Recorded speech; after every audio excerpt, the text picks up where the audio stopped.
Hello friends, स्वागत है आपके अपने यूट्यूब चैनल डी सक्सेस वल्ला में। अब आज आपका न्यू चैप्टर स्टार्ट करते हैं संधि। ठीक है, संधि यानी संधि का अर्थ होता है मेल अथवा समझौता। ठीक है, यानी संधि कब होती है? संधि आपको दो सार्थक शब्द चाहिए, तब होगी हमारी क्या? संधि।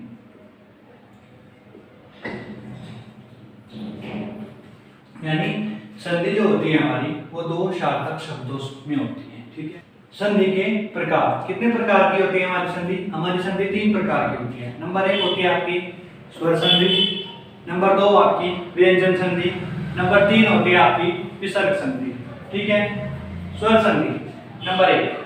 ठीक है, स्वर संधि क्या होती है? यानी जब दो स्वर आपस में मिलते हैं और उनमें विकार उत्पन्न होता है तो हमारी कौन सी संधि होगी? वहां पे स्वर संधि। स्वर संधि होती है हमारी पांच प्रकार की। ठीक है, नंबर एक दीर्घ संधि, नंबर दो अयादी संधि, नंबर तीन गुण संधि, नंबर चार वृद्धि संधि, नंबर पांच गण संधि। ठीक है, नंबर एक से स्टार्ट करते हैं हम स्वर संधि। ठीक है, यानी जब दो स्वरों के मेल से विकार उत्पन्न होता है तो हमारा उसे क्या कहते हैं? हम स्वर संधि कहते हैं। ठीक है, अब स्वर संधि कितने प्रकार की होती है? मैंने आपको बता दिया, पांच प्रकार की होती है। दीर्घ संधि से स्टार्ट करते हैं हम। दीर्घ संधि जब प्रथम शब्द का अंतिम वर्ण ए, ई, उ और दूसरे शब्द का पहला वर्ण लघु स्वर या दीर्घ स्वर ए, ई, उ हो तो समान स्वरों के मिलने से दीर्घ स्वर आ, ई, उ बन जाता है। ठीक है, अब एग्जांपल देख लीजिए। यानी पहले शब्द का अंतिम वर्ण। ठीक है, चलिए एग्जांपल देख लीजिए। रत्नाकर,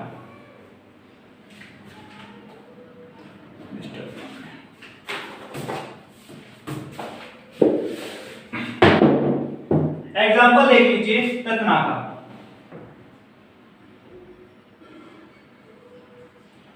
रत्नाकर का संधि विच्छेद कीजिए आप। रत्न जमा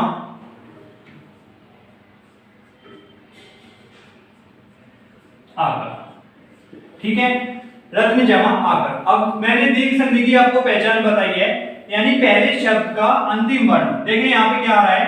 ए आ रहा है। ठीक है, और दूसरे शब्द का पहला वर्ण हर्ष दीर्घ हो, यहाँ पे आर है तो क्या बन गया हमारे संधि में?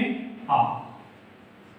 ठीक है, रत्न जमा आकर इक्वल टू रत्नाकर। ठीक है, ये देखिए यहाँ पे कौन सा स्वर है? हर्ष स्वर, और ये भी हर्ष स्वर, ये दीर्घ स्वर है, और ये दोनों मिलकर क्या बन गया हमारे? ये दीर्घ आ बन गया।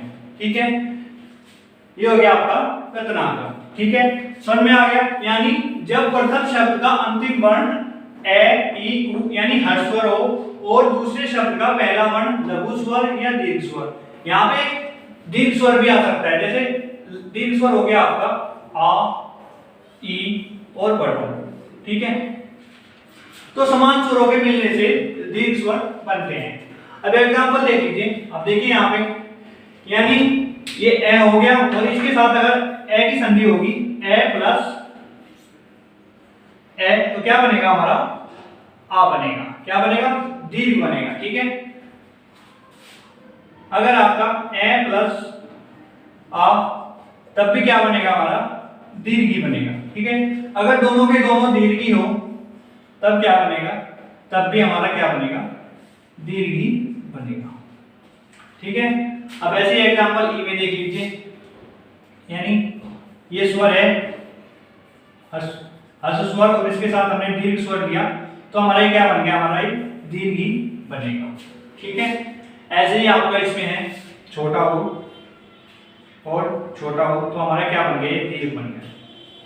ठीक है, यानी दीर्घ संधि जब प्रथम शब्द का अंतिम वर्ण ए, ई, उ हो और दूसरे शब्द का पहला वर्ण लघु स्वर या दीर्घ स्वर ए, ई, उ हो तो समान स्वरों के मिलने से जो संधि बनती है वो कौन सी संधि बनती है? हमारी दीर्घ संधि बनती है। ठीक है, अब एग्जांपल देख लीजिए। मुनींद्र।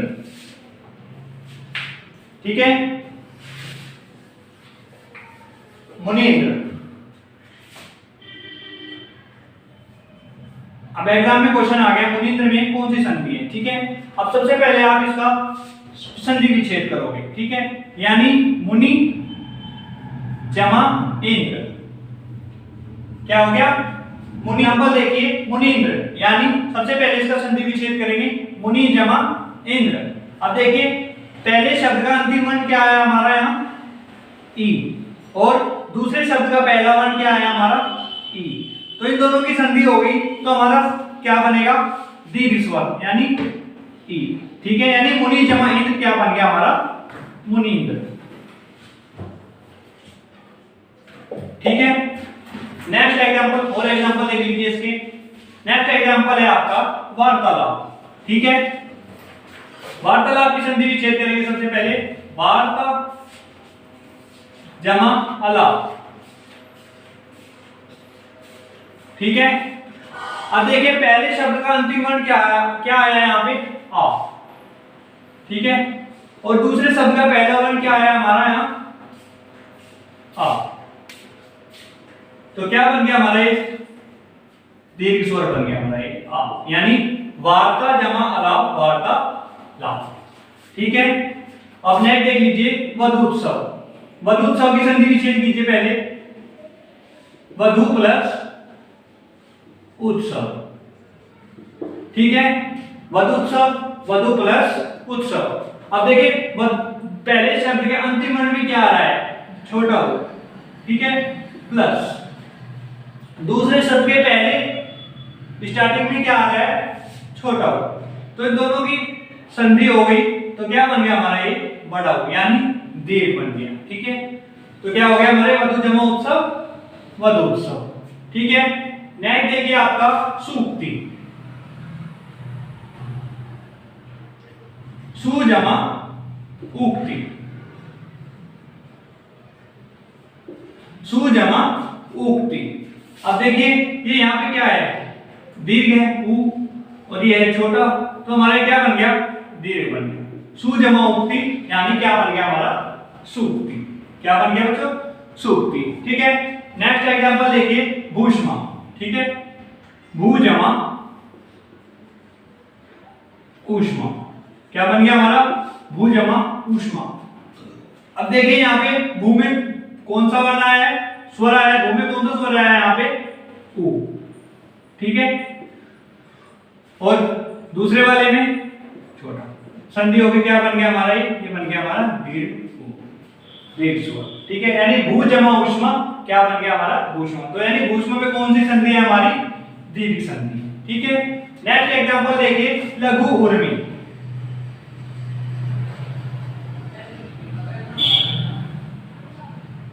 ठीक है, लघु उर्मी। अब लघु उर्मी का हम सबसे पहले संधि विच्छेद करके देखेंगे।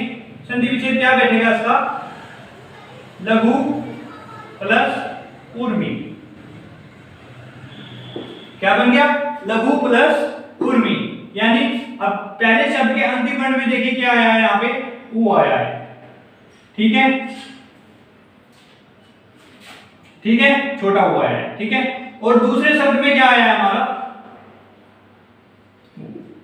तो हमारा संधि हो गया क्या बन गया हमारा ये दीर्घ स्वर बन गया। ठीक है, लघु जमा उर्मी इक्वल टू लघु उर्मी, यानी लघु उर्मी में कौन सी संधि है यहाँ पे दीर्घ संधि। ठीक है, एक और एग्जांपल देख लीजिए नदीश। नदीश यानी नदी जमा ईश। ठीक है, अब देखिए यहाँ पे दीर्घ संधि का क्या नियम होता है, यानी पहले शब्द का अंतिम वर्ण देखना है। सबसे पहले शब्द का अंतिम वर्ण क्या आया है हमारा यहाँ पे ई। ठीक है, और दूसरे शब्द का अंतिम वर्ण क्या है हमारा यहाँ बड़ा ई। ठीक है, तो हमारा संधि विग्रह हो गया, क्या बन गया ये दीर्घ ई। ठीक है, नदी जमा ईश इक्वल टू नदीश, यानी कौन सी संधि होगी हमारी यहाँ पे दीर्घ संधि होगी। ठीक है, एक और एग्जांपल देख लीजिए, ऐसे ही आपका सतीश है।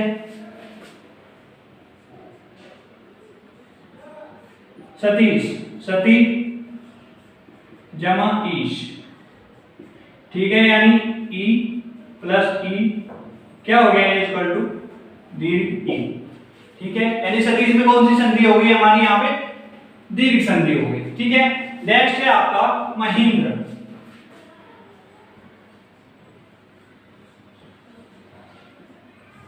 महेंद्र यानी मही प्लस इंद्र। दूसरे पहले शब्द का अंतिम वर्ण क्या है हमारा यहाँ पे दीर्घ ई और पहला ह्रस्व ई, तो क्या बन गया हमारा ये दीर्घ ई बन गया। ठीक है, मही जमा इंद्र यानी महिंद्र। ठीक है, नेक्स्ट एग्जांपल देखिए पितृऋण।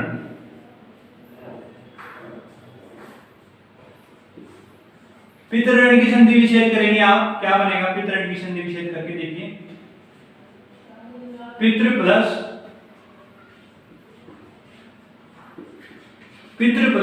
ऋण। ठीक है, अब देखिए यहां पे रे री प्लस री प्लस, तो क्या बन गया हमारा ये री बन गया। ठीक है, री प्लस री इक्वल टू री यानी पितृ ऋण। ठीक है, पितृ जमा ऋण इक्वल टू पितृ ऋण, यानी पितृ ऋण में कौन सी संधि हमारी होगी यहाँ पे पितृ ऋण में होगी हमारी दीर्घ संधि। नेक्स्ट है आपका भूर्जित। भूर्जित, ठीक है, यानी भू प्लस उर्जित, भू प्लस उर्जित। अब देखिए यहां पे हु प्लस उज कर दो दीर्घ। ठीक है, हो गया क्लियर बेटा? ये एग्जांपल है, आप प्रैक्टिस कीजिए, जितनी आप प्रैक्टिस करोगे उतना ही आपको संधि ज्यादा बेटर समझ में आएगी। ठीक है, अगर वीडियो अच्छी लगी हो तो चैनल को लाइक करें और सब्सक्राइब करें। मिलते हैं इसके संधि के नेक्स्ट पार्ट में। ठीक है।